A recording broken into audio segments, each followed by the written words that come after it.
Welcome to food Castro. இந்த episode ரொம்பவே ஸ்பெஷலான எபிசோட் சொல்லலாம். ஏன்னா நிறைய பேர் ரெக்வஸ்ட் பண்ணியிருந்தீங்க நான் சன் டிவியில் பண்ண சில ரெசிபிஸ் எல்லாம் திருப்பி ரீடூ பண்ண சொல்லி. ஸோ அதை நானே பண்ணால் அவருக்கு கொஞ்சம் போரிங்காக இருக்குன்றதுனால நம்ம ஷெஃப் மதுன்னு வச்சு அந்த ரெசிபிஸை பண்ண போகிறோம். ஸோ அந்த ரெசிபிஸுக்கான அவுட்லைன் ப்ரீஃபிங் நான் வந்துட்டு கொடுத்துட்டேன். அதை வச்சு அவன் ரெடி பண்ணியிருக்கான். அந்த ரெசிபிஸை நம்ம செய்ய ஆரம்பிக்க போகிறோம். செய்ய பார்த்து ஸ்டெப் பை ஸ்டெப் அதில் என்ன டிப்ஸ் அண்ட் ட்ரிக்ஸ்ன்றதை சொல்கிறேன். ஷெஃப் மதுவன் செய்யலாமா? செய்யலாம். என்ன செய்ய போகிறீங்க? அசோக் ஹல்வா. சரி, ஓகே, பண்ணலாம். போகலாமா? எங்கே போகலாம்?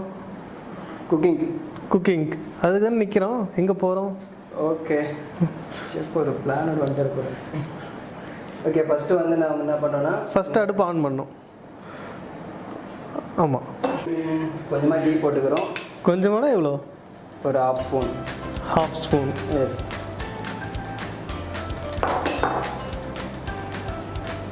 ஓகே, நம்ம இப்போ இந்த அல்வாவுக்கு தேவையான நட்ஸை வந்து நட்ஸா முந்திரி பருப்பா? நட்ஸ்னால் நீங்கள் ஒரு 4 நட்ஸு போட்டிங்கன்னா நட்ஸுன்னு சொல்லலாம். எஸ், நம்ம முந்திரி திராட்சை மட்டும் தான் போட்டிருக்கோம். அப்படி ஓகே.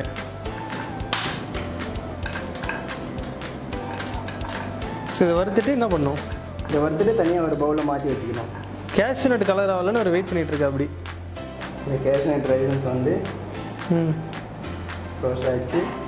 எடுத்துட்டோம். இப்போ இந்த கீலேயே இன்னும் கொஞ்சம் கீ ஆட் பண்ணி அப்படியே அல்வா செய்ய போகிறோம். இப்போ இந்த அல்வாவுக்கு தேவையான கீயை ஓகே. இப்போ இந்த கீயில் என்ன பண்ண போகிறீங்க? கீயில் வந்து இப்போ வந்து ஒரு 2 ஸ்பூன் அளவுக்கு வந்து கோதுமை மாவு. Yes, okay. அதுக்கப்புறம் இப்போ வந்து இப்போ ஆல்ரெடி அரைச்சி வச்சுட்டோம். இந்த மூங் தாலை வந்து பாயில் பண்ணி அதை அரைச்சி வச்சுட்டோம். இப்போ அதை ஆட் பண்ணுறோம். ஸோ இதில் ஒரு முக்கியமான விஷயம் நீங்கள் நோட் பண்ண வேண்டியது என்னென்னு கேட்டிங்கன்னா, ஃபஸ்ட்டு கொஞ்சமாக நெய் சேர்த்துட்டு அதில் பச்சைப்பயிரை ஆட் பண்ணி தண்ணியை ஊற்றி வேக வச்சு எடுத்துகிட்டு அதை மிக்சியில் அரைச்சி வச்சுருக்கான். அதுதான் இப்போ ஆட் பண்ணுறான். கொஞ்சமாக கோதுமை வந்து குக் ஆனதுக்கப்புறம் இது நம்ம சேர்த்துக்கணும். ஓகே, கை விடாமல் கிளறணும். அப்போ தான் அது உள்ளே போகும். இப்படி பண்ணிங்கன்னா தான் ஈஸியாக அது உங்களுக்கு உள்ளே போகிறதுக்கு வாய்ப்பு இருக்குது. நீங்கள் வந்து ஃபோல்ட் பண்ணிகிட்டு இருக்க நேரம் லேட் ஆகிடும். ஸோ இப்போ என்ன பண்ணணும் மதுவன் ஷெஃப்?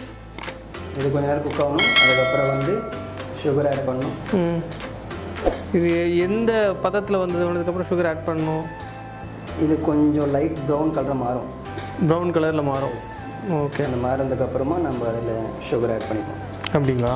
எஸ். நீங்கள் எந்த அளவுக்கு மூங் தால் எடுக்கிறீங்களோ அதே அளவுக்கு சுகர் எடுத்துக்கலாம். ஸோ இந்த ஸ்டேஜில் வந்து முக்கியமாக நம்ம தெரிஞ்சுக்க வேண்டியது ஒரே ஒரு விஷயந்தான். இந்த கீயோட இந்த மூங் தால் எல்லாமே கலந்து ஒரு ரா ஃப்ளேவர் இருக்கும் இல்லையா, அந்த நம்ம தாலோடைய ஒரு பச்சை வாசனை இல்லையா, அது போய் அந்த கீயோட ஸ்மெல் வெளில வரணும். அந்த ஸ்டேஜில் நம்ம இதுக்கு தேவையான சர்க்கரை சேர்த்துக்க போகிறோம். சர்க்கரை நல்லா இன்கார்பரேட் ஆனதுக்கப்புறம் இன்னும் கொஞ்சம் கீயும் அதுக்கப்புறம் அதுக்கு தேவையான ஃப்ளேவரிங் ஏஜென்சி எல்லாமே சேர்த்து நம்ம முடிக்க போகிறோம். அதுக்கப்புறம் வந்து சுகர் ஆட் பண்ணணும். கொட்டுங்க ஃபுல்லாக சுகர். அதுக்கு தான் வச்சுருக்கீங்க ஃபுல்லாக. ஸோ இப்போ வந்து சுகர் சேர்த்தோடனே நார்மலாக வந்து ஒரு வாட்டரி கன்சிஸ்டன்சிக்கு திருப்பி உங்களுடைய அல்வா மாறும். அதை வந்து நீங்கள் திருப்பி ஃபஸ்ட்டு இந்த கன்சிஸ்டன்சிக்கு எடுத்துகிட்டு வர அளவுக்கு நீங்கள் ஸ்லோவாக குக் பண்ணிகிட்டே இருக்கணும் லாங் டைம். இதில் வந்து 2 விஷயம் நீங்கள் ஞாபகம் வச்சுக்கணும். ஒன்று, இந்த மாதிரி பபுள் வரும் சுகர்லேருந்து.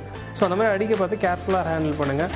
அண்ட் ஃபேஸை வந்து அதுக்கு முன்னாடி வைக்காதீங்க. நம்பர் 1. நம்பர் 2, இன்கேஸ் உங்களுக்கு அந்த மாதிரி அடிக்க பார்த்து உங்களுக்கு பயமாக இருந்ததுன்னா ஒரு லிட்டை கூட நீங்கள் ஹாஃப் கவர் பண்ணி கூட யூஸ் பண்ணலாம்.